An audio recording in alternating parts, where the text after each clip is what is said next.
যে এই payment afford করতে পারবে সে আমাকে ডাকবে, যে পারবে না সে আমাকে রিজেক্ট করে দিবে। এখানে তো ফ্রি কাজ করতে আসিনি, নিশ্চয়ই আমার ক্যারিয়ার গড়তে আসছি, আমার ক্যারিয়ারে যেটা আমাকে হেল্প করবে ওটাই তো করা উচিত। যে মেয়েটা ঘুরতে যাচ্ছে সেই মেয়েটা কাজ করতেছে, তোমার মধ্যে ট্যালেন্ট। আমার কাজ তো মডেলিং করা, আমার কাজ তো ঘোরা না। এই যে কাজ করার সময় লাইক এমন হয় না যে কোনো খারাপ অফার আসতেছে বা ব্যাড অফার আসতেছে? প্রথমে একটু বুঝতে কষ্ট হলেও বুঝে গেছি যখন, তখন দেখছি যে দুনিয়াটা একদম ইজিয়ার হয়ে গেছে আমার জন্য, আর কোনো প্যারাই নাই।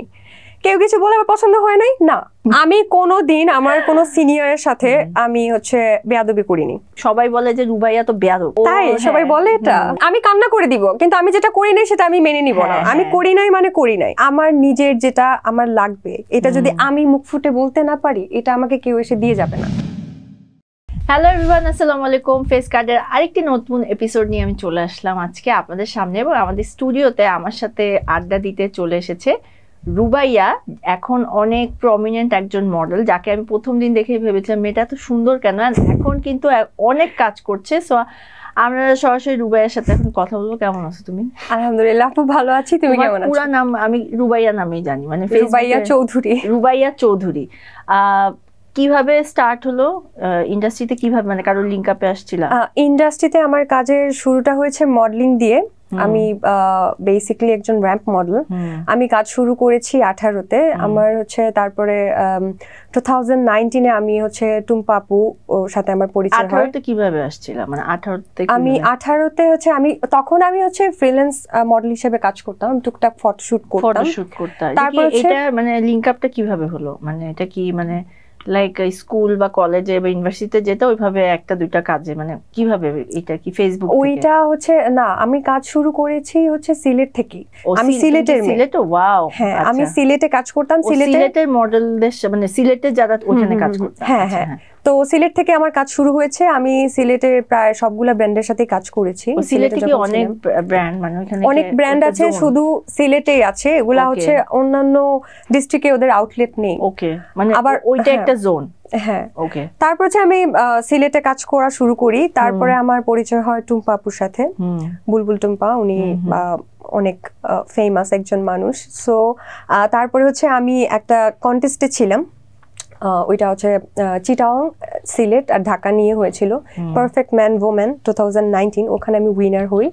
তারপরে ওখানে রুমা আপু ছিল, সৈয়দ রুমা আপু, টুম্পা আপু। তো ওনাদের সাথে আমার জার্নিটা শুরু হয়। তারপরে আমি ঢাকা শিফট হই, আমি এখানে কাজ করা শুরু করি। এর আগে আমার আরেকটা ব্যাকগ্রাউন্ড ছিল। আমি যখন ভার্সিটিতে পড়ি তখন ভার্সিটি কোথায় ছিল? সিলেটে। আচ্ছা, পুরোটাই মানে বাই বর্ন এভরিথিং? হ্যাঁ। আচ্ছা, ওকে। তো ভার্সিটিতে ভর্তি হওয়ার পরে শখের বসে আমি থিয়েটার করা স্টার্ট করি। তো থিয়েটার মুরারি চাঁদে আমি ওখান থেকে ঢাকা শিল্পকলা একাডেমিতে আমি পার্টিসিপেট করেছি, অ্যাক্টিং করেছি। তারপরে মডেলিং যখন শুরু করলাম তখন দুইটা একসাথে কন্টিনিউ করতে পারছিলাম না, তারপরে মডেলিংয়েই ফোকাস করি। এখন আলহামদুলিল্লাহ আমি র্যাম্প করি, তারপর মানে ফ্যাশন শো, ফটোশুটের বাইরেও আমি ভিজুয়ালের দিকে একটু ইয়ে করছি। সম্প্রতি একটা করলাম না, ওই যে লাস্ট ডিফেন্ডার্স অফ মনোগামি। এটার এক্সপেরিয়েন্স কি ছিল? মানে ছোট্ট একটা ক্যারেক্টার ছিল, এটা কি জাস্ট এই কারণে? আমি অনেক এনজয় করেছি। ফারুকি ভাইয়ের কাজ, দ্যাটস ওয়াই হলো করা। হ্যাঁ হ্যাঁ, এটা অ্যাপ্রোচটা কি তোমাকে আগে থেকে বলে নিয়েছিল যে ক্যারেক্টারটা কিন্তু এতটুকুই হবে, তোমাকে করতে হবে? হ্যাঁ হ্যাঁ, সবকিছুই বলা হয়েছিল। জাস্ট যেহেতু কাজ করতে চাচ্ছো, যে দ্যাটস ওয়াই ছোট কাজটা। এটা এক্সপেরিয়েন্সটা কেমন? এটার এক্সপেরিয়েন্স আমার খুবই ভালো ছিল। ওনাদের প্রোডাকশন অনেক ভালো, ডিরেকশন অনেক ভালো, ফারুকি ভাইয়ার অবশ্যই। এই জন্যই তো সবাই ওনাকে বস বলে ডাকে। আর যেটা মজার বিষয়, ওখানে চঞ্চল চৌধুরীর মতো একটা স্ট্রং একটা মানে অ্যাক্টর, ওনার সাথে কাজ করার এক্সপিরিয়েন্সটা আমি প্রথম দিন যখন আমি ফার্স্ট ডে শুটিং শুরু হলো তখন আমি একটু নার্ভাস ছিলাম। তারপরে চঞ্চল ভাই অনেক ভালো মানুষ, উনি আমাকে মানে আমার সাথে কথা বলে ফ্রি হয়ে গেছে। তারপরে আর প্যারা হয় নাই, কাজ করছি, ভালোই লাগছে আলহামদুলিল্লাহ। অ্যান্ড এই তো ওনাদের সবার টিমটা এত ফ্রেন্ডলি ছিল সবাই, যে আমার ওখানে যে আমি শুটিং করছি ফিলই হয় নাই। শুটিং আমার 5 দিন 6 দিনের মতো আমার। ওটিটিতে কাজ করার ইচ্ছা? মানে মডেলিং না শুধু ওটিটি না, আমি ওটিটির বাইরেও আমি যদি ভালো কাজ পাই অবশ্যই করব। মানে মুভিও করতে চাও? হ্যাঁ হ্যাঁ। ইন্ডাস্ট্রিতে কত বছর হলো? যদি 19 সালে, ঢাকাতে কত সালে এসেছো? মানে একা ঢাকাতে কি একা ফ্যামিলি সহ নাকি একা থাকো? ঢাকায় বর্তমানে ফ্যামিলি সহ। সো ঢাকাতে কত সালে আসলে? 2020-এ? না না 19-এ প্রথম দিকে। সো প্রথম দিকে আসার পরে কাজে কোনো স্ট্রাগল করতে হয় নাই, লাইক নাকি র্যান্ডম একদম কাজে এসেই, মানে ধরো কাজ একদম সাজানো ছিল? অবশ্যই স্ট্রাগল করতে হয়েছে, কারণ মডেলিং ইন্ডাস্ট্রি আপু তুমি জানো, তোমাকে কি বলবো, এখানে যে এরকম কম্পিটিশন, সুন্দরী তো আর অভাব নাই। এন্ড এত মডেলস, আসলে কাজের জায়গাটা কম কিন্তু কম্পিটিটর বেশি। আর শুরুর দিকে একটা মেয়ে, আউট অফ ঢাকার একটা মেয়ে, অন্য সিটি থেকে এসে এখানে একা একা স্ট্রাগল করছে, বুঝতেই পারতেছো কি অবস্থা। তো প্রথম দিকের ওগুলা মানে আসলে আমার এখন ওই যে দেখো আমার গুজবাম্পস হচ্ছে। মানে কি টাইপের মানে প্রবলেমস গুলা ফেস করতে হতো? প্রবলেমস গুলা হচ্ছে তখন আমার ফ্যামিলি থেকে সাপোর্ট ছিল না, আমি একদমই একা ছিলাম। একা? সো হোস্টেলে উঠছিল নাকি? না, তখন হচ্ছে আমি থাকতাম সাবলেটে।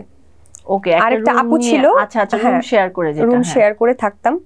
তারপরে হচ্ছে আস্তে আস্তে কাজ শুরু করেছি, তারপরে হচ্ছে একা একটা ফ্ল্যাট নিলাম, তো ওইভাবে থাকি। তারপর হচ্ছে আমার ফ্রেন্ডের সাথে আর কি, আমি যখন ফ্ল্যাট নিলাম তখন ওর সাথে থাকতাম।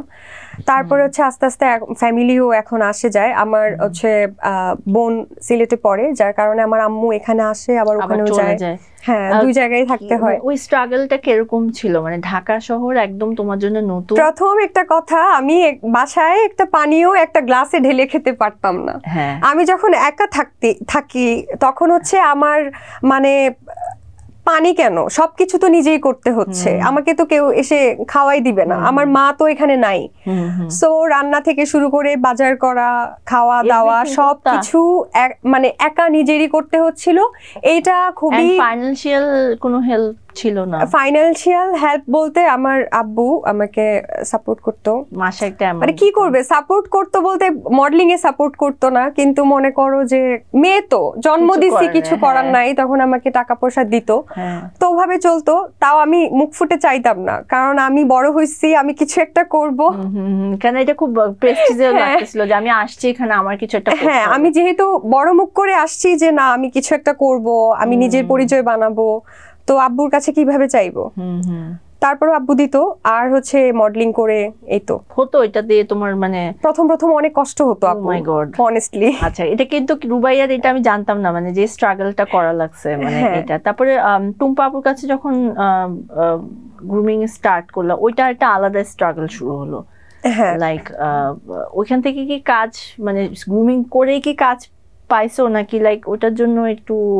আমি হচ্ছে প্রথমে ফ্রিল্যান্স কাজ করতাম। আমি টুম্পা আপুর কাছে মূলত আমি গিয়েছি, আমি ফ্যাশন শো করতে হলে তো আমার ক্যাটওয়াকটা শিখতে হবে। তো টুম্পা আপু নিঃসন্দেহে অনেক ভালো একজন ট্রেনার, উনি হচ্ছে হাঁটাটা খুব ভালো করে আমাকে শিখিয়েছে, ক্যাটওয়াক করা। তো যার কারণে আমার স্টেজ এক্সপ্রেশনও কিন্তু অনেক সুন্দর। Thank you. একটু মাথা গরম হয়ে যায় কিন্তু কিন্তু এমনি খুব ভালো, মানে এক্সপ্রেশন খুব সুন্দর। একটুতেই রাগ হয়ে যায়, মানে একটুতেই মানে ওর মতো এটা কিন্তু ভালো। লাইক যখন আমরা শোতে থাকি, তুমি যদি কেন এত মডেল থাকো এখানে, লাইক তুমি যদি ওই গাটসটা না থাকে যে আমি এটা চাচ্ছি আর আমাকে এটাই দিতে হবে, আদারওয়াইজ তুমি এটা মানুষের কাছে, আমার এই স্টেটমেন্টটা শুনতে অনেক খারাপ ফিল করবে যে একটা মডেলকে আমি এভাবে বলতেছি, বাট ওই গাছটা থাকা ভালো যে আমি এটা চাচ্ছি, আমাকে এটাই দিতে হবে। হ্যাঁ, কারণ আপু এটা কেন জানো, আমি প্রথমে যখন ইন্ডাস্ট্রিতে আসি তখন ছোট ছিলাম, মানে অনেক কিছু দেখছি, শিখছি, মানে তখন বয়সে অনেক ছোট ছিলাম। এখনো এই যে ছোট, মানে এই যে ছোট, কিন্তু মনে করো যে এখন মানে তখন তো বাচ্চা, আমি বলতে গেলে টিনেজার, তো তখন অনেক কিছু বুঝি না, তো দেখছি, শিখছি, যেটা আমি বুঝলাম যে আমার নিজের যেটা আমার লাগবে, এটা যদি আমি মুখ ফুটে বলতে না পারি, এটা আমাকে কেউ এসে দিয়ে যাবে না, আমার আগে এটা বলতে হবে। মানে ধাক্কা খাইছো, অনেক খাইছি, যার কারণে এখন বলি যে আমার কি লাগবে, আমার এটা এটা লাগবে, এটা হলে আমি ঠিক আছে। টুম্পাপুর কাছে ক্যাটওয়াক শেখার পরেই ফার্স্ট ফ্যাশন শো মানে ফার্স্ট শো কোনটা ছিল?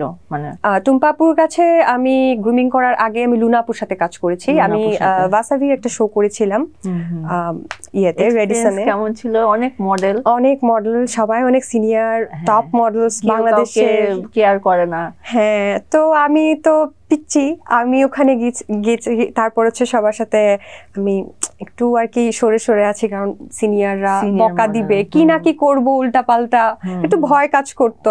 তারপর দেখলাম যে সবাই যাওয়ার যে এই যে ফাইন্যান্সিয়াল এই যে এক জায়গা থেকে আরেক জায়গা মুভ করতেছো, ওইটার এক্সপেরিয়েন্সটা কি ছিল? মানে ওইটার এক্সপেরিয়েন্স যখন প্রথম ঢাকায় আসি তখন বাসে চলাফেরা করতাম, কিন্তু আমি কখনো বাসে কেন, আমি বাড়ির বাইরে একাই বের হই নাই কখনো। আমিও বাসে চলাফেরা, আমি যখন স্টুডেন্ট ছিলাম, মনে করো আমি কলেজে পড়তাম বা স্কুলে পড়তাম, তখন আমার জন্য আমার গাড়ি রিজার্ভ থাকতো, যে গাড়ি আমাকে সবসময় দিয়ে আসবে নিয়ে আসবে। তো আমি কখনো একা যাতায়াত করিনি, আমি ভাড়া সম্পর্কেও আমার আইডিয়া ছিল না। তো এখানে আসার পরে আমি কিছু ফ্রেন্ডস হয়েছে আমার, তো ওদের কাছ থেকে জানতাম যে কিভাবে রুট কিভাবে যেতে হয়, বা আমি কোন জায়গা থেকে কোন বাসে যাব, এইভাবে আমি শুরু করি। তো তখন ফাইন্যান্সিয়াল কন্ডিশন একটু খারাপ ছিল, কাজ টাজ কম ছিল, পেমেন্টও সাথে দিত না, রেমুনারেশনও কম ছিল, 2-3 হাজার টাকার উপরে। কিছু করার নেই আসলে আপু, কাজ করছি, পেমেন্টের আশায় বসে আছি, এখন যখন দিবে সেটাই করতে হবে, কিছু বলতে পারতাম না। তারপরে মানে বাসায় যাওয়া একটা মানে ওই অ্যামাউন্টটা কিভাবে আসতো তোমার? মানে বাসা থেকে যেটা পাঠাও ওখান থেকে হাফ রেখে দিতে, যে আমি এইভাবে যাব। খুবই কষ্ট হইতো, মানে ওটা বলার মতো না। তুমি চিন্তা করো জাস্ট কি হতে পারে অবস্থাটা। তো অনেক শোচনীয় অবস্থা ছিল। তারপরে হচ্ছে আস্তে আস্তে দেখলাম আমি তো বাসে একদমই জার্নি করতে পারতাম না, আমার ভমিটিং এর প্রবলেম আছে। মানে হাঁটতা মানে কিভাবে যেত? একটা জায়গা তো অনেক দূর এখান থেকে। হ্যাঁ, এটা করতাম। একবার আমি একটা অ্যাক্সিডেন্ট করেছিলাম। আমি হচ্ছে একবার লিংক রোডে আমি হচ্ছে গাড়ি থেকে পড়ে যাই। তারপরে হচ্ছে ওখানে আমার পা থেকে ব্লিডিং হতে থাকে। কাজে যাচ্ছিলাম, ব্লিডিং হতে থাকে। আমি খেয়াল করিনি, আমি জাস্ট উঠে হাঁটতেছি। আমি অনেক দূর হেঁটে আমি লিংক রোড থেকে গুলশানে যাচ্ছি। তখন আমি হাঁটতে হাঁটতে হঠাৎ করে ফিল করতেছি আমি আর হাঁটতে পারতেছি না, আমার পাটা অবশ হয়ে যাচ্ছে। কোনো শো ছিল না, তখন হচ্ছে আমার একটা স্ক্রিন টেস্ট ছিল।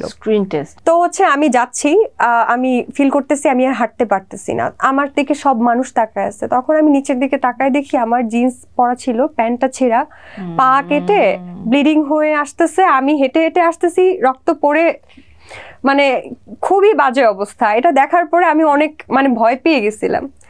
তখন হচ্ছে আমি ফোন দেই আমার একটা ফ্রেন্ডকে, সে ওখান থেকে এসে আমাকে নিয়ে গিয়েছিল। তো ওই এক্সপিরিয়েন্সের পরে আমার ভয় পেয়ে যায়। তারপরে বাসায় জানাই, তারপরে আমার আম্মু অনেক করে, কান্নাকাটি করে, আব্বু অনেক কষ্ট পায়। যাই হোক, পরে হচ্ছে আমাকে বাসা থেকে বললো যে তুমি উবারে যাতায়াত করো, তোমার।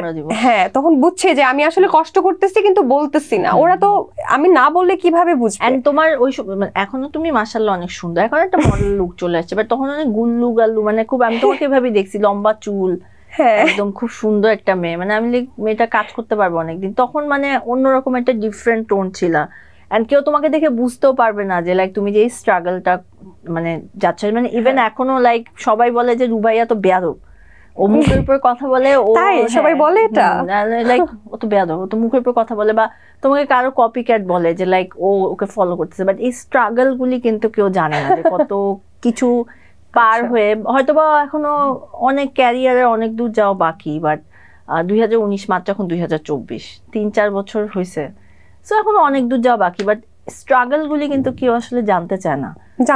এক্স্যাক্টলি। আর জিনিসটা হচ্ছে যেটা, এই যে বেয়াদবির বিষয়টা আমি বলি, আমি কোনোদিন আমার কোনো সিনিয়রের সাথে আমি হচ্ছে বেয়াদবি করিনি। কেউ বলতে পারবে না যে আমি কোনো সিনিয়রকে কোনো উল্টাপাল্টা খারাপ কথা বলছি। আমি তোমার দুইটা দেখছি, এই ট্রেসিমিতে দেখছি যে লাইক ভুল করো না, এবং তুমি আজরাপুকে ডিরেক্ট বলছো যে আপনি ভুল করি নেন। আই ডোন্ট নো এখানে কে ছিল, মনে আছে নাকি তোমার? আমাদের সেকেন্ড ডে ছিল, স্টেজে কোনো একটা প্রবলেম হয়েছে, আজরাপু ডিরেক্ট তোমাকে বলতেছে তুমি না ভুল করতেছেন, তুমি বলতেছো আমি করি নাই ভুল। না, এইটা ঠিক আছে, মানে হতে পারে, মিস্টেক সবারই হয়। মানে থাকে না যে চুপ হয়ে যাওয়া, তুমি কখনো চুপ হও না? চুপ হই না, আমি করি নাই, মানে তুমি লিটারালি চোখে পানি টলটল করছো আমি করি নাই, কিন্তু আমি কান্না করে দিব, কিন্তু আমি যেটা করি নাই সেটা আমি মেনে নিব না। আমি করি নাই মানে করি নাই, মানে এটা একটা জিনিস আপু। আমি এটা শিখছি যে অনেক জায়গায় হচ্ছে কি অনেক সময় এত কাজ থাকে, যেমন আজরা আপু একটা কোরিওগ্রাফি করতেছে একটা শো, নিশ্চয়ই উনার অনেক কাজ আছে, অনেক বিজি আছে, তো উনি হচ্ছে এটা তো নিশ্চয়ই খেয়াল রাখবে না যে কে কি করতেছে ব্যাক স্টেজে, কে সামনে এসে কি করতেছে না হচ্ছে, দেখছে ওনার চোখে পড়ছে হয়তো আমার ভুলটা, কিন্তু আমার ভুলটা কি জন্য হয়েছে, এটার পিছনে রিজনটা কি, এই জিনিসটা তো মনে করো তো আজরা আপু তো জানে না। এখন আমি যদি বলি যে আমি করছি ভুল, আমারও এখন মনে করো এখানে আমারও হচ্ছে অনেক কিছু গল্প থাকতে পারে, তো আমি যে ভুলটা করছি আসলে এটা ভুল কি না। তারপরে তোমার ব্রেকটা কোথা থেকে স্টার্ট হলো, মানে ব্রেকটা কোনটা ছিল, মানে একদম ক্যারিয়ারের ব্রেকটা, মানে লাইক এখন যেরকম র্যান্ডম ফ্যাশন শোজ ফটোশুট, মানে ব্রেকটা কিভাবে আসলো, মানে স্ট্রাগলটা এখনো হচ্ছে আই নো, বাট এখন হয়তো বা একটা মানে স্ট্রাগলটা একটা স্টেবলে চলে আসছে, যে আমি স্টেবলে আছি। ওখান থেকে হচ্ছে আমি অনেক কিছু শিখেছি। আমি কিন্তু যাদের কাছ থেকে গ্রুমিং করিনি তাদের কাছ থেকেও শিখি, এখনো শিখি, আমার জুনিয়রদের কাছ থেকেও শিখি। আমি সবার মধ্যেই কিছু না কিছু থাকে যেটা হয়তো আমার মধ্যে নেই, হতে পারে সবার ইউনিক কিছু না কিছু থাকে। তো ওখান থেকে আসার পরে আমি সামহাউ রিয়েলাইজ করলাম যে না, আমার আরো অনেক লেকিংস আছে যেটা আমার কাটাতে হবে, আমার আরো শিখতে হবে। আমার চোখে পড়লো মুকুল ভাই, তো আমি ভাবলাম যে আমার হাইট অতটা না র্যাম্পের জন্য, আমি যদি কাজ করি এই যে যেগুলা করতেছি এগুলাই করব, কিন্তু আমার এখানে ক্যারিয়ারটা কি, আমার বাংলাদেশ পর্যন্ত এখানে সীমাবদ্ধ। কারণ আমি যদি র্যাম্পে কাজ করতে চাই ওয়ার্ল্ড ওয়াইড, সেখানে আমার জন্য একটু টাফ, কারণ আমি হাইট না। ফ্যাশন শো কেন হবে, লাইক তুমি দেশের বাইরে তোমার যে ইউনিক একটা ফেস, না আমি অন্য সেক্টরে যেতে পারবো। তুমি নাটক সিনেমা মুভির জন্য তুমি যদি অ্যাপ্লাই করো, আমাদের এখান থেকে ওরকম ভাবে না, ওইটাই বলতেছি আপু। এটার জন্য আমি ভাবলাম যে না, আমার আরো কিছু শেখা দরকার। আমি হচ্ছে এখানে ফ্যাশন শো করতেছি, কিন্তু আমার টার্গেটটা হচ্ছে আমি ইন্টারন্যাশনালি কাজ করব। সো এটার জন্য তো আমি রেডি না এখনো। আমি মুকুল ভাইয়ের কাছে গ্রুমিং করা স্টার্ট করি, তারপরে হচ্ছে আমি অনেক কিছু শিখি ওনার কাছ থেকে। যেটা ওনার প্রথম কথা যেটা ছিল যে রুবাইয়া না বলতে শেখো, না বলতে শেখো, এই কথায় আমি অনেক ইমপ্রেস হয়েছি। এন্ড আমি আমার লাইফে এটা বুঝতে পারছি এখন যে আসলে না বলতে শিখছি যেদিন থেকে ওনার কথায়, আমার জন্য লাভই হয়েছে, সব অনেক স্মুথ হয়ে গেছে। আমি না বলতে শিখছি, আমার জন্য লাইফটা ইজিয়ার হয়ে গেছে। এখন প্রত্যেকটা জিনিসের একটা পারফেক্ট টাইমিং থাকে, রাইট টাইম আছে, ওটার জন্য ওয়েট করতেছি। আমি না বলতেছি তার মানে এই না যে হচ্ছে থেমে গেছে সবকিছু। তো এইটা হচ্ছে প্রথমে একটু উনার কথাটা একটু মাথা দিয়ে ঢুকেনি, যেটা কেমন কথা না বললে মানুষ ডিরেক্ট বলে।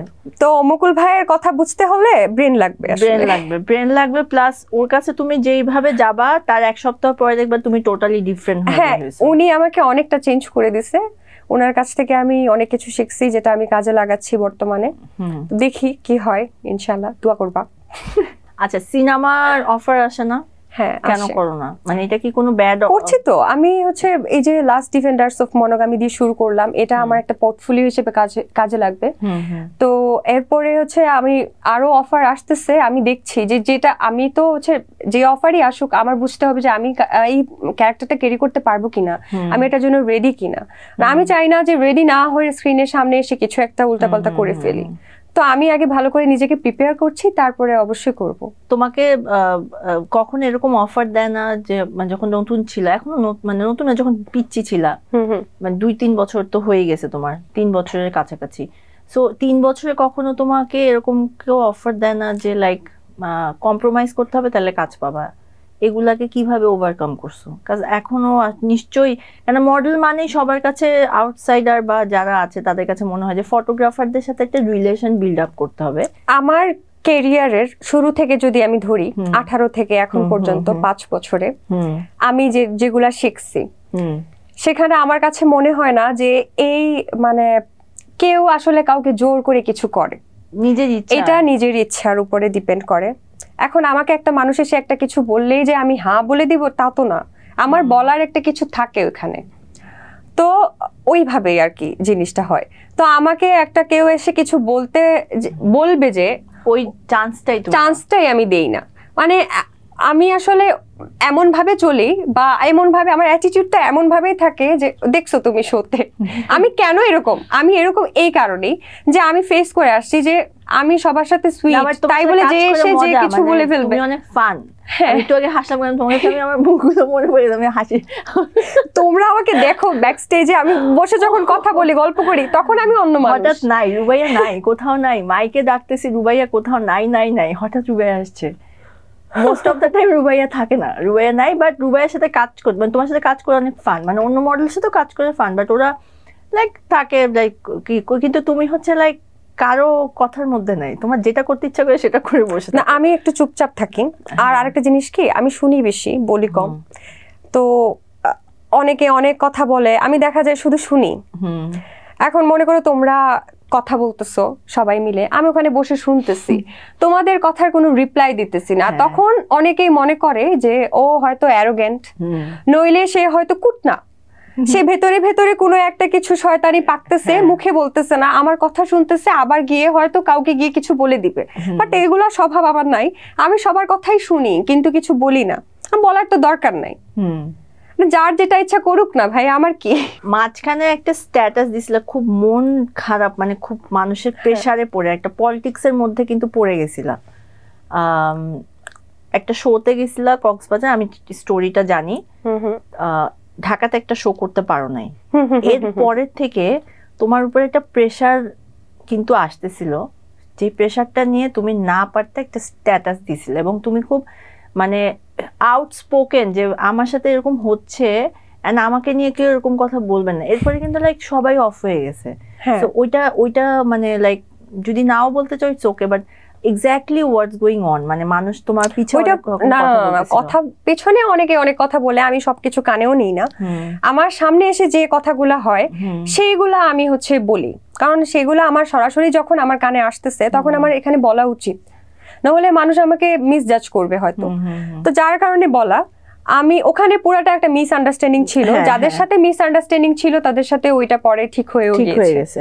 তো আমি যখন বলছি, বলার পরে তারা বুঝছে, ওই যে যদি বলতাম না তাহলে বুঝতো না। ওখানে একটা জেলাসিও ছিল, রাইট? একটা জেলাসিও কাজ করতেছিল, বিকজ তুমি যাদের সাথে কাজ স্টার্ট করছো তারা তোমার পিছে অনেক পিছে পড়ে গেছে, তারা এখনো কিছুই করতে পারে নাই, বাট তুমি কাইন্ড অফ গ্রো করতেছো, বড় বড় কোরিওগ্রাফার, সেটা আজরাপু হোক, আজরাপুর যদি 70টা মডেল হয় বা 20টা মডেল হয় সেখানে তোমার নামটা থাকে, হাইটের কারণে হয়তো বা 12 জনের মধ্যে থাকতেছো না, বাট তুমি থাকতেছো, এটাই অনেক বেস্ট একটা ব্যাপার। সো ওই মডেলটা কিন্তু থাকতে পারতেছে না, ওই রেশারেশিটা কিন্তু তার মধ্যে কাজ করতেছিল, দ্যাটস ওয়াই কিন্তু সে তোমাকে নিয়ে এই টাইপের কথা বলতেছে। তো তখন তোমার কি ফিল হচ্ছিল যে এগুলো কেন করতেছে, মানে ওকে থামাইতে হবে? না, আমার আসলে তখন কিছু ফিল হয় নাই, যখন আমার কান পর্যন্ত আসছে, যখন সরাসরি মানুষ বলা শুরু করছে যে এরকম এরকম কাহিনী, তখন আমি এটা বলছি জাস্ট যে আসল কাহিনীটা মানুষের জানা উচিত, কারণ এখানে তো হচ্ছে দুনিয়াতে ভালো মানুষও আছে, খারাপ মানুষও আছে, তো কেউ কেউ আছে এইভাবে চিন্তা করবে যে একটা জিনিস হয় নাই, ঘটেই নাই, ওইটা আমি কেন বলবো বাড়ায় সারায় আমার নিজের ফায়দার জন্য, এটা কেউ কেউ আছে চিন্তা করবে, দরকার নাই, আমি কেন অন্যায় কাজটা করব। আবার কেউ কেউ আছে নিজের ফায়দার জন্য ওটা চিন্তা করবে না, যেটা মুখে আসবে সেটা বলবে, দেখবে যে আমার কি বেনিফিটস আছে এখানে। তো যাই হোক, আমি পরে হচ্ছে এটা নিয়ে যখন কথা বলেছি তখন এটা সর্ট আউট হয়েছে, এন্ড যে মানুষটা ভুল করেছে সেটা স্বীকারও করেছে। সো যখন ফ্যাশন শো তোমার কাছে আসে, যেহেতু তুমি এখন নতুন নতুন কাজ শুরু করেছো, 2-3 বছর, 3-3.5 বছর হয়ে গেছে, কিভাবে সেটাকে ডিল করো? আমি দেখছি তুমি সব ফ্যাশন শো করো না, বেছে বেছে করো, সো এটা নিয়ে কথা শুনতে হয় না যে হ্যাঁ এখনই এত দেমাগ সব? হ্যাঁ, কথা শুনতে হয়, হ্যাঁ, কিন্তু আমি এগুলো পজিটিভলি নিয়ে কাজ করো না, এরকম অনেকে আছে। তুমি পনির কাজ করো, বিকজ পনি কিন্তু অনেক সিনিয়র, আজরাপুর তো লাকি, বিকজ আমরা যারা আজরাপুর সাথে কাজ করি, মানে আজরাপুর কাজ করতে পারতেছে, এটাই অনেক বড় ব্যাপার। সেখানে 70টা মডেল থাকে, কিন্তু ছোটখাটো যে কোরিওগ্রাফাররা আছে তাদের কাজ তুমি করো না। তো তখন তারা যখন অ্যাপ্রোচ করে তোমার সাথে যারা আসছে তারা সবাই ওনার সাথে কাজে, তুমি লাইক করবা না, আমি অনেক সত্যি তোমাকে পাই নাই, তো এটা কিভাবে তুমি মানে হ্যান্ডেল করো? আমি ডিরেক্ট মানে কিছু এভাবে বলি না যাতে আমার অপোজিটের মানুষটা কষ্ট পায় বা হচ্ছে কিছু, কাজ ছোট বড় না আপু, বিষয়টা হচ্ছে আমার প্রায়োরিটি, আমি কোন কাজটা আমার পছন্দ হচ্ছে। এখন আমার কাছে অনেকগুলো অফার আসছে, মনে করো 10টা কাজের অফার আসলে আমি দেখবো এখানে আমার জন্য কোন কোন কাজগুলা আমি করতে চাই বা আমার ক্যারিয়ারে কোনগুলা আমাকে হেল্প করবে। এখন আমি নিশ্চয়ই কাজ করলে আমি নিশ্চয়ই যখন কাজ করব তখন আমি চিন্তা করব যে আমার ক্যারিয়ারে বেনিফিট হচ্ছে কিনা। তো এখানে আসলে কিছু করার নাই, আমি যে কাজগুলো রিজেক্ট করি সেই কাজগুলো আমি চিন্তা করে রিজেক্ট করি, এটা যে আমার ক্যারিয়ারে আসলে এই কাজগুলো আমাকে কোনো ইমপ্যাক্ট ফেলতে পারবে কি পারবে না। রাকিব বাবুর সাথে কখনো কাজ করো নাই তুমি? না, করেছি আমি একটা। হ্যাঁ আমি জানি ওটা আমার কথা ছিল, বাট তুমি এরপর আমি তোমাকে আর ওনার সাথে আমি বলতেছি না যে উনি খুব মানে ডাউন কাজ করে, বাট তুমি এরকম অনেক কোরিওগ্রাফার আছে, তুমি ইমু ভাইয়ের কাজও অনেক কম করো। ইমু ভাইয়ের সাথে আমার কখনো কাজ হয়নি। হ্যাঁ, কাজ হয় না। রাকিব ভাইয়ের সাথে কাজ করো নাই, করো না, মানে হয়তো বা তোমার সাথে ভালো, মানে তুমি একটু লেভেল না, আমার সবার সাথে ভালো রিলেশন, ইন্ডাস্ট্রিতে সবার সাথে ভালো রিলেশন। তুমি না করে দাও, আমার কাছে মনে হয় যে তুমি লাইক নো, আমি কমফোর্টেবল না বা আমার সাথে যাচ্ছে না, আমি করব না, মানে আমি তোমাকে পাই নাই, মানে এটা সবাই করে আই থিংক। আর এটা আসলে আপু করা উচিত আমি মনে করি, যেটা এখানে তো ফ্রি কাজ করতে আসিনি, নিশ্চয়ই আমার ক্যারিয়ার গড়তে আসছি, আমার ক্যারিয়ারে যেটা আমাকে হেল্প করবে ওটাই তো করা উচিত। আচ্ছা, পেমেন্টের একটা ইস্যুস থাকে, হ্যাঁ, লাইক মডেলরা অনেক সময় দেখা যায় যে 5,000 টাকায় ব্র্যান্ডিং একটা শুট করে ফেলে, ব্র্যান্ডের একটা শুট করে ফেলে। সো তুমি যদি মুকুলের এখান থেকে গ্রুমিং করে আসছো, সো তখন ক্লায়েন্ট তোমাকে কল করে, মানে শুটের কথা বলে, তখন পেমেন্টটা তুমি কি বলে দাও যে আমাকে এই পেমেন্টটা দিতে হবে, তখন কি হয়? তখন যদি ক্লায়েন্ট না শুনে, এত বেশি কম্পিটিশন, যদি না পোষায় নাই তাইলে কাজ কিভাবে করবা? মানে এখন তো অনেক কম্পিটিশন, আমি তোমার ব্যাচে অনেক মডেল আছে যারা হলো লাইক 2,000 টাকা দিলে বলে হ্যাঁ হ্যাঁ করে দিব না। আমার ব্যাচের মডেলরা আমি না অনেকেই ভালো কাজ করতেছে, আমার ব্যাচের মডেলরা মোটামুটি সবাই টানা কাজ করতেছে কিন্তু পেমেন্ট কম না। এটা কি তোমার মনে হয় না যেটা এফেক্ট করতেছে? মডেল আছে, আর্নিরা আছে, আরো অনেকে আছে ভালো ভালো কাজ করতেছে। জেবা আছে, তারপরে জাবিন আছে, মাহিলিকা জাবিন, অনেকেই আছে ভালো ভালো কাজ করতেছে। জেবা অনেক কম পেমেন্ট নেয়, কম পেমেন্ট নেয়। এখন কে কি পেমেন্ট নিচ্ছে আপু ওটা তো আমি জানি না, আমি কারোর সাথে পেমেন্ট নিয়ে ডিসকাস করি না। তোমাদের কাছে মনে হয় এটা তোমার এফেক্ট পড়তেছে বিকজ একটা মডেল তোমাদের রেঞ্জে যখন বলতেছে যে ও 5K তে করে দিচ্ছে, তোমরা যেখানে 30K পাইতে পারো, এটা কিভাবে দেখো? তোমাদের কাজটা কমে যাচ্ছে তখন। আমাকে এফোর্ড করতে হলে এটাই করতে হবে, সমস্যা এটাই। আচ্ছা, যে এই পেমেন্টটা এফোর্ড করতে পারবে সে আমাকে ডাকবে, যে পারবে না সে আমাকে রিজেক্ট করে দিবে। সো এটাতে হয় না যে নতুন আসছো এখনই যদি এফেক্ট পড়বে না এটাতে কাজে? তোমার কাছে মনে হয় না যে? আমি আপু আসলে যেটা মনে করি যে 5 বছর ধরে যেগুলো আমি কাজ করে আসছি, এই কাজগুলা দেখে যার আমাকে পছন্দ হবে, আমার সাথে কথা বলে আমার রেমুনারেশন যার পছন্দ হবে, সে আমাকে কাজে ডাকলে আমি করব। তুমি খুব নিজেকে খুব সুন্দর করে একটা কোয়ালিটি বিল্ড আপ করতে, আর আমি কাজ করতেছি তো। যেরকম লাইক একটু আগে মাইশা আমার একটা এপিসোডে আসছে, মানে যেই জিনিসটা মাইশার মধ্যে আমি খেয়াল করি যে তুমি ওদেরকে ফলো করো, মানে ওই যে কোয়ালিটিটা সেটা তুমি নিজের উপরে নেওয়ার চেষ্টা করো। তোমার কাছে মনে হয় না যে সবারই এটা নেওয়া উচিত বা সবাই এটা পারে না? হ্যাঁ, অবশ্যই সবার কাছ থেকে কিছু না কিছু আমি শিখেছি। আমার সিনিয়ররা যেভাবে হ্যান্ডেল করে আমি ওইটা দেখে শেখাও আমার উচিত। আমি একটা জায়গায় কাজ করতে আসছি, এই জায়গার সিস্টেমটা যদি আমি না বুঝি আমি কিভাবে এখানে টিকে থাকবো, এটার জন্য আমার উচিত আমার সিনিয়রদের এক্সপিরিয়েন্সটা আমার মানে শোনা, আমার এখান থেকে অনেক কিছু বুঝার আছে যে আমি কিভাবে জিনিসটা ডিল করব যদি আমার সাথে এই কাজটা হয়। তো এই ক্ষেত্রে হচ্ছে আমি আমার প্রত্যেকটা সিনিয়রকে মনে করো যে অনেক বিষয়ে যে আমি তাদেরকে ইয়ে করি যে ওরা ডিলটা কিভাবে ডিল করতেছে। আবার অনেক ক্ষেত্রে আমি আমার জুনিয়রদের কাছ থেকে অনেক জিনিস আমার ভালো লাগে, দেখি যে আজকালকার সব মেয়েরা অনেক স্মার্ট, অনেক স্মার্ট, অনেক স্মার্ট, ওরা আমাদের থেকে আরো অনেক স্মার্ট। এটা এরকম অনেক সময় হয় না যে ক্লায়েন্ট ডিমান্ড থাকে যে ক্লায়েন্টের সাথে একটু ঘুরতে ফিরতে যেতে হবে, এগুলো তো থাকে যে ওই যে মেয়েটা ঘুরতে যাচ্ছে সেই মেয়েটা কাজ করতেছে। তোমার মধ্যে ট্যালেন্ট। আমার কাজ তো মডেলিং করা, আমার কাজ তো ঘোরা না। আমি এখানে শুট করব, শো করব, পেমেন্ট নিব, আমি ঘোরার জন্য পেমেন্ট কেন নিব? সো এই কারণে তো অনেক কাজ কমে যায় না অনেক সময়, যে লাইক যেটা হয় ওই কাজগুলো আসলে আমার জন্য না, এটার জন্য আমার কখনো আফসোসও হয় না।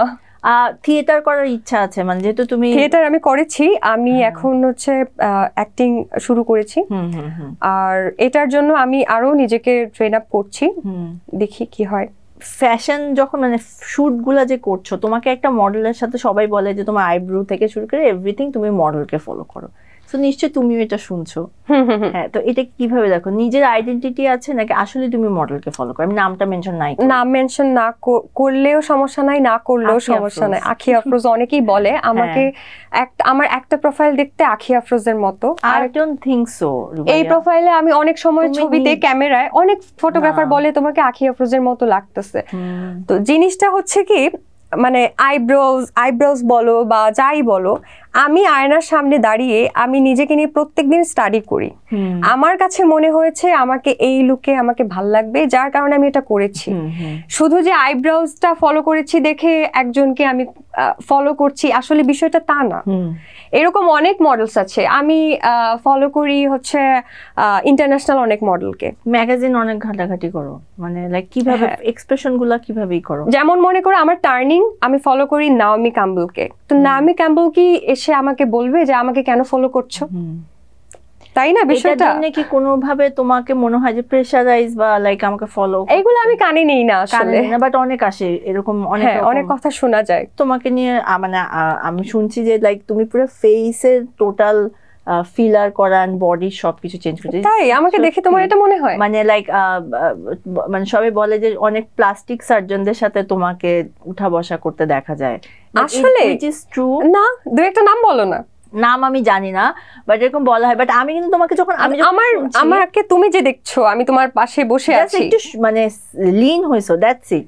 লিন হওয়া মানে সার্জারির আশ্রয় নেওয়া না। লিন হওয়ার জন্য অনেক কিছু করা যায়, ওয়ার্কআউট করা যায়, ডায়েট করা যায়। যে এই যে অনেকে মানে ফিলার করে ফেস, এটা তাদের ব্যক্তিগত ব্যাপার। আমার কাছে মনে হয় যেটা, এটা একটা টেকনোলজি বলো বা যাই বলো, আমি যদি মনে করি যে আমার বিউটিটাকে এনহ্যান্স করতে হলে আমার হচ্ছে সার্জারি বা মনে করো আমার বটক্স ফিলার কিছু একটা দরকার পড়ে, এটা আমার কাছে যদি ভালো লাগে আমি করতে পারি।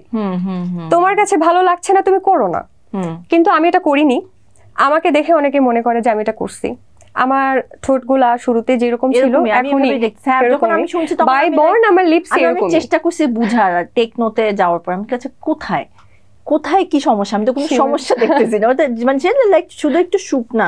আচ্ছা, এই যে বডি ওয়েট কমানো, এটার জন্য কি করছো? মানে কাজ অনেক মডেল আছে বডি ওয়েট কমাতে চায়, বা শো এর আগে একটা প্রেসার থাকে আমাদের যে বডি একদম লিন করতে হবে। তো শো এর আগে প্রিপারেশনটা কি থাকে ফ্যাশন শো এর আগে? আমার শো এর আগে পড়ে না, আমি হচ্ছে অনেক মোটা ছিলাম ক্যারিয়ারের শুরুতে। তো কত ছিল ওয়েট? আমার লাস্ট ছিল 63। ওখান থেকে আমি হচ্ছে ওজন কমানো শুরু করি। ওজন কমানোর জন্য অনেকে অনেক বুদ্ধি দিত, এই করো সেই করো, বাট আলটিমেটলি কোনো মেশিনের সাহায্য না, কোনো কিছুতে কোনো ফায়দা হয় না, উল্টা আরো ক্ষতি হয়, টাইম ওয়েস্ট। আমি যেটা করেছি, আমি অনেক হেভি ওয়ার্কআউট করেছি, ডায়েট করেছি। ওয়ার্কআউট করো? হ্যাঁ, আমি হচ্ছে প্রপার রুটিন ফলো করি। কখনো ওয়ার্কআউটের ভিডিও কখনো আপলোড দাও না? নিজেরটা জাস্ট পার্সোনালি রাখো? আমার এগুলো লজ্জা লাগে। লজ্জা? সো ওয়ার্কআউট করো আর ডায়েটের উপরে থাকো, ওকে। বাট মানে তুমি অনেক টোটাল মানে অনেক চেঞ্জ তুমি চেষ্টা করো মানে সবসময়। এন্ড আমার কাছে মনে হয় যে তুমি একটা সময় মানে লাইক একটা জায়গায় পৌঁছা যাবে, বিকজ তোমার মধ্যে অনেকের মধ্যে না ওই জিনিসটা থাকে না, মানে হারায় যায়। তোমাদের গ্রুপেরই মানে তোমাদের সাথে যারা ব্যাচের আছে অনেকেরই আছে যে লাইক করতে থাকি, মানে এটা তাদের জোন না, কিন্তু তোমার মধ্যে ওইটা নাই, মানে তুমি কাজ করতেছো, মানে তুমি চাও, এন্ড তুমি খুব গাটস নিয়ে থাকো, মানে সিনিয়র থাক যেই থাক, মানে আমার এটা চাই আর আমাকে দিতে হবে, এটা আমি ফিল করছি। আমি হচ্ছে জাস্ট সেলফ রেসপেক্টের দিক থেকে মনে করো কখনো কম্প্রোমাইজ করি না। আদারওয়াইজ আমি সবার সাথে খুবই নাইস, খুবই সুইট, আমি জুনিয়রদেরকে আদর করি, সিনিয়রদেরকে রেসপেক্ট করি, আর আমার যেটা লাগবে সেটা আমি মুখ ফুটে বলে ফেলি। আমার যেটা চাই আমি সেটা বলে ফেলি। আমি এখানে চিন্তা করি না যে সে আমাকে বকা দিবে কি দিবে না। বকা খাই মাঝে মধ্যে সিনিয়রদের কাছে, বকা খাইলে তো সমস্যা নাই, সমস্যা কি বলো? বকবে আমাকে আমার বড় আপুরা, এটাই তো স্বাভাবিক, তো তাই না? বাট অনেক সময় হয় না যে শোতে গেলে অনেক সিনিয়রদের কাছে বুলিও হতে হয়, সাইলেন্ট বুলি। আমাদের এটা শুরুর দিকে হতো, এখন হয় না। বুলি হতাম আমরা, কিন্তু তোমাদের এই জেনারেশনে দেখা যায় সাইলেন্ট বুলি, মানে লাইক ওই বুলিটা শুধু যার সাথে হচ্ছে সেই বুঝতে পারবে। এটা শুরুর দিকে হতো, বেশি অনেক বেশি হতো। তারপরে অনেক কষ্ট পেতাম, বাসায় এসে কান্না করতাম, কিছু বলতে পারতাম না। তারপরে একটা টাইমে নিজেকে জিজ্ঞেস করলাম যে আসলে আমার ফলটা কোথায়, আমার আসলে কি করা উচিত, কি করলে জিনিসটা বন্ধ হবে। তো আমি নিজেকে যখন এটা জিজ্ঞেস করলাম একটা অ্যান্সার খুঁজে পেলাম যে যেটা করতেছে জাস্ট ইগনোর করো। সে তোমার দিকে একটা লুকস দিচ্ছে যেটা তোমার পছন্দ হচ্ছে না, তুমি তাকাও না, সমস্যা হইলে তুমি দেখো না। এখন তো অনেক মানে একটু একটু করে এখন অনেক ব্র্যান্ডের সাথে মানে ক্যাম্পেইন শুট করতেছো, সো ওইগুলার এক্সপিরিয়েন্স কেমন? অনেক সিনিয়র মডেলদের সাথে কাজ করতেছো এখন, লাইক রাব্বি, রূপম। রাব্বি ভাইয়ের সাথে আমি প্রথম কাজ করেছিলাম 2020 তে। এক্সপিরিয়েন্স কেমন ছিল? ভালো ছিল, মানে ওরা অনেক হেল্পফুল, মানে একটা জুনিয়র সাথে কিভাবেই করতে হয় সেটা, মানে কোনো এমন না যে ক্যামেরার সামনে দাঁড়াবো না বা আমাকে সিনিয়র মডেল দিতে হবে বা আমার রেঞ্জের মডেল, এরকম কিছু না। না, ওরা অনেক ভালো। আসলে আমাদের সিনিয়ররা অনেক হেল্পফুল।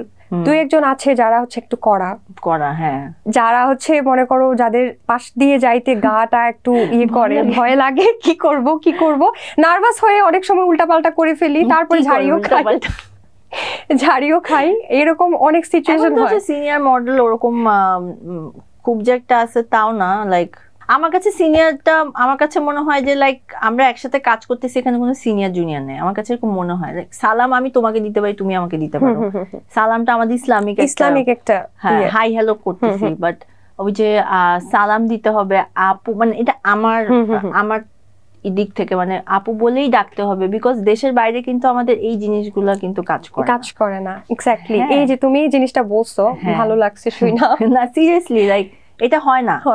হ্যাঁ, লাইক ওই যে আসসালামু আলাইকুম আপু, মানে সালাম কেন দিলা না, তুমি আমার সামনে দিয়ে হেঁটে যাচ্ছ, মানে আমি কখনো এই জিনিসটা রিলেট করতে পারি না। আমিও আসলে বুঝি না জিনিসগুলা, কিন্তু তারপরে যে যেটাতে খুশি, সমস্যা তো নাই আমার সালাম দিতে। মডেল আছে যে সালাম টালাম দেয় না, হাই হ্যালো করে না। আমার কাছে মনে হয় ওকে, লাইক আমরা এখানে কাজ করতে আসছি, দিন শেষে টাকা পাবো, পেমেন্টটা পাচ্ছি, বা আমি হাঁটতেছি স্টেজে বা আমি একটা শুট করতেছি, দ্যাটস ইট। আমি জাস্ট এগুলা নিয়ে আমার কখনো কোনো কমপ্লেইন ছিল না। আমি জাস্ট কাজে যাই, কাজ করব, আমার সাথে কেউ এসে বেয়াদবি না করলে আমার দরকার নাই তার সাথে হুদাই ইয়ে করার, ঝামেলা করার। আর আমি ঝামেলাও করি না। কেউ বেয়াদবি করলে ওইটা হ্যান্ডেল করার মতো ইয়ে আমার আছে, ওইটাও স্মার্টলি হ্যান্ডেল করা যায়। ওইখানেও আমার ওর সাথে ঝগড়া করতে হচ্ছে না বা কিছু বলতে হচ্ছে না।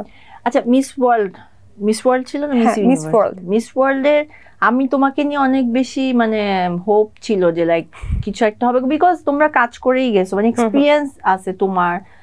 কণিকার পরে কি হলো, কেন তুমি টপ 5 এর পরে কেন কোনো কিছু, মানে কি তোমার কাছে কি মনে হয়, কি প্রবলেমটা কি ছিল? মানে তোমাকে কোনো কিছু দেওয়া হয়নি, বিকজ আরো যে দুজন ছিল আমার কাছে মনে হয় না তারা, তুমি কেন বলবা নাকি জানি না, বাট ট্যালেন্টেড আমার কাছে মনে হয়নি। মানে তোমাকে এটা তোমার পার্সোনাল পছন্দ, আমাকে আমি ছোট বোন দেখে আসতেছো 5 বছর ধরে, লাইক ওইটার জন্যও না, মানে এইটার রিজনটা কি ছিল? মানে এটা রিজনটা আমি জানি না আসলে। জিনিসটা হচ্ছে কি, কেউ বলে না যে যাওয়াই উচিত হয়নি, কেন মানুষ এটা ভাবতেছে আমি জানি না। আমার কাছে যেটা মনে হচ্ছে এখানে প্রত্যেকটা মেয়ে ছিল ডিজার্ভিং, সবারই কিছু না কিছু ইউনিক ট্যালেন্ট ছিল।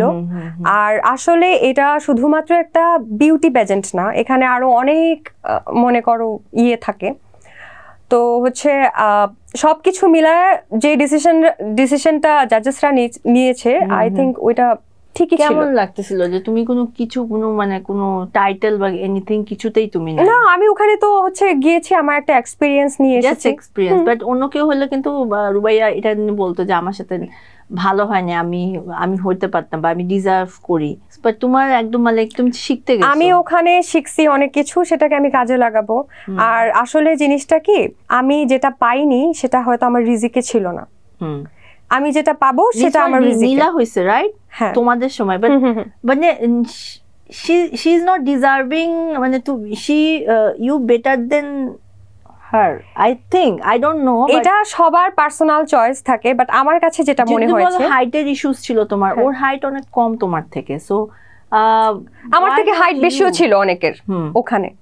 তো জিনিসটা যেটা শাম্মী ইসলাম নীলা, ওর সাথে হচ্ছে কম্পেয়ার করাটা, জিনিসটা হচ্ছে সবারই হচ্ছে এক একটা জিনিস আছে, ইউনিক কিছু জিনিস আছে। আমি অ্যাজ এ মডেল, আমি হচ্ছে এই জায়গা থেকে আমি অনেক গ্রুমিং করে এসেছি, অনেক ট্রেনিং নিয়ে এসেছি, আমি ক্যাটওয়াকে ভালো, বা আমি হচ্ছে আমার ক্যামেরার লুকসটা ভালো, আমি একটা এক্সপ্রেশন দিলে কিভাবে দিতে হবে বুঝতেছি। অ্যান্ড ওরও এরকম আরো অনেক কিছু আছে যেটা হচ্ছে আমার নেই। I don't think so. আমি বলি যেমন আমি গুছিয়ে অ্যান্সার করতে পারি না, জিনিসটা হচ্ছে আমি কথা বলতে গেলে একটু তুমি দেখতেছো আমি না, অত আমার সুন্দর কাছে- করে কথা বলতে পারি না, আমি হচ্ছে কথা বললে একটু লম্বা হয়ে যায়, বা ধরো কি বলবো এই জায়গা থেকে ভালো কথা বলে কিন্তু ওরা, কণিকা বলো বা হচ্ছে ইয়ে বলো, প্রেজেন্টেশনটা একটা ব্যাপার আছে। এটাতে কোনো পার্সিয়ালিটি ছিল না বলতে চাচ্ছ তুমি, যে লাইক পার্সিয়ালিটি ছিল না, আমরা ওখানে ছিলাম সব সময় একই সাথে ছিলাম। নীলা আমার রুমমেট ছিল, বাই দ্য ওয়ে, আমরা ক্যাম্পে ছিলাম একই সাথে। She is very sweet. Okay আমার মানে পার্সোনালি আমি যতটুকু ওকে চিনি দেখছি, ও অনেক হাম্বল, ভালো মেয়ে। কিন্তু অনেকে অনেক কিছু বলতেছে, বাট আসলে জিনিসটা কি জাজেসরা যেটা চিন্তা করছে এটা যে রাইট ছিল, এটা আমি কখন বুঝছি জানো?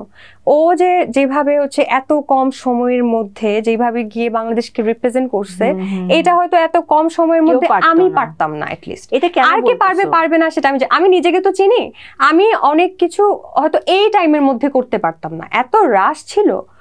আর মনে করো কি বলবো, যেমন আমাদের অডিশনের পরের দিন থেকেই আমাদের ক্যাম্প রাউন্ড শুরু হয়ে গিয়েছে, 4 দিনের ক্যাম্পের পরে আমাদের ফিনালে। আমার হাতে তো সময়ই নেই, এরপরে আমার আবার চলে যেতে হবে।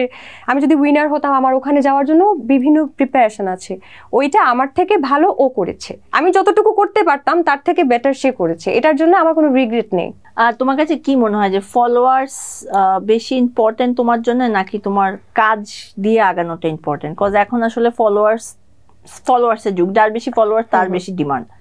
তোমার দুইটা ইম্পর্টেন্ট, আই থিংক দুইটা ইম্পর্টেন্ট। তবে ফলোয়ার্স পজিটিভ, বাট এখন তো নেগেটিভের যুগ, লাইক মানে নেগেটিভ পাবলিসিটি করে। আমি আসলে হেটার্স চাই না, আমি আসলে জেনুইন ফলোয়ার্স চাই। সো এইটার জন্য আমি কখনো ভাইরাল হওয়ার আমার কোনো মাথা ব্যথাই ছিল না, যেটা সবাই চায় যে কিছু একটা করি, ভাইরাল হতে হবে, ফলোয়ার্স লাগবে। আমি এগুলা কখনোই চিন্তা করি নাই যে ভাইরাল হতে হবে। মানুষ আমাকে কাজের মাধ্যমে চিনবে, যতজন চিনে, আমি ভালো কাজ করতে থাকি, একটা টাইমে মানুষ চিনবে, না চিনলেও সমস্যা নাই, যারা চিনে তারা আমাকে রেসপেক্ট দিচ্ছে, তো ঠিক আছে, আলহামদুলিল্লাহ। সো সামনে কি কি করার প্ল্যান আছে? সামনে কি কি করার প্ল্যান, সামনে আমি এই যে অ্যাক্টিং শিখছি, অ্যাক্টিং করব। অ্যাক্টিং কোথায় শিখতেছো? অ্যাক্টিং শিখছি বলতে আমি এখনো ক্লাস শুরু করিনি, আমি শুরু করব, আবার থিয়েটার কন্টিনিউ করব প্রাচ্যনাট্যে। আচ্ছা, ওকে। সো এই যে কাজ করার সময় লাইক এমন হয় না যে কোনো খারাপ অফার আসতেছে বা ব্যাড অফার আসতেছে, বা এরকম কি কখনোই হয় না? হয়তো। কি করো কখন তখন? হ্যাঁ, ওই যে না বলতে শেখা, না বলে দাও না। এন্ড তোমার জায়গায় দেখা যাচ্ছে আমি যদি প্রথমে একটা মানুষ আমাকে একটু হিন্টস দিল, তখনই যদি আমি না বলি, তারপরে সে আর কিন্তু কথাটা বাড়াতে পারবে না। আর শুরুতে হচ্ছে না বলতে একটু ঝামেলা হতো বিভিন্ন জিনিসে। মনে করো এখানে আমি তোমাকে ক্লিয়ারলি বলি, গিভ এন্ড টেকের কথা শুধু বলছি না, আমি বলছি ওভারঅল সবকিছুতেই রেমুনারেশন কনসিডার করা হোক বা সবকিছুতেই না বলতে পারতাম না। কিভাবে মুখের উপরে না বলবো, এটার জন্য মনে করো নানান বাহানা করতে হচ্ছে, ঘুরিয়ে ফিরিয়ে কথা বলতে হচ্ছে, এইগুলা একটা প্যারা, বুঝছো? তো যখন মুকুল ভাই এই কথাটা বললো না বলতে শেখো, তখন আমার জিনিসটা আমি প্রথমে একটু বুঝতে কষ্ট হলেও বুঝে গেছি যখন, তখন দেখছি যে দুনিয়াটা একদম ইজিয়ার হয়ে গেছে আমার জন্য, আর কোনো প্যারাই নাই। কেউ কিছু বলে আমার পছন্দ হয় নাই, না, শেষ, ভালো লাগতেছে না, না, আমি কমফোর্টেবল না, না। থ্যাংক ইউ সো মাচ ভাই, আমরা আজকে অনেকক্ষণ আড্ডা দিলাম। এন্ড আমি আসলে জানতামই না তোমার স্ট্রাগল, বা আমার সাথে যারা পরে যারা ভিডিওটা দেখবে তারাও জানতো না, যে তোমাকে দেখে বুঝাই যায় না যে এত স্ট্রাগল। তো সবাই মনে করে যে আরে একটা অ্যারোগেন্ট মেয়ে। এটা কখনো কেউ বলে না তোমাকে যে তুমি অনেক অ্যারোগেন্ট? হ্যাঁ, বলে তো, এই যে কম কথা বলি, চুপচাপ থাকি, হাসি কম, আজাইরা হি হি হি করি না। করি আমার ফ্রেন্ডদের সাথে, এই যে তোমাদের সাথে এই যে মিশে গেছি, তোমরা অনেক সুইট না, এটার জন্য না হেসে পারি না আসলে।